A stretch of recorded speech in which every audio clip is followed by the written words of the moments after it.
pamamagat ng aking tula ay napakaswerte ko.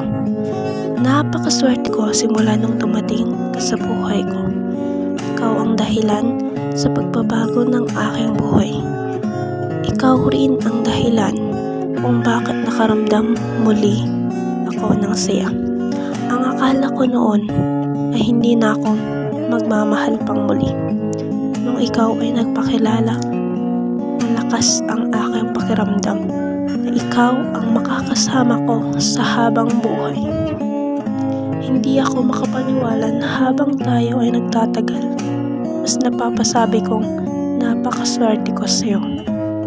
Hindi ako makapaniwala na habang tinititigan kita, ang sakit na aking nararamdaman na nagmula sa nakaraan ay unti-unting nawawala. Kapag lagi kang nandyan, ay nararamdaman ko ang totoong saya na matagal ko nang hinihintay. Binihag mo ang puso ko at ito ay iyong iyo. Muli ko itong ipagkakatiwala sa iyo dahil alam kong napakahalaga ko sa iyo. Sa 3 years na pagtsatsaga mo, sa ugali ko, mas napapasabi kong napakaswerte ko.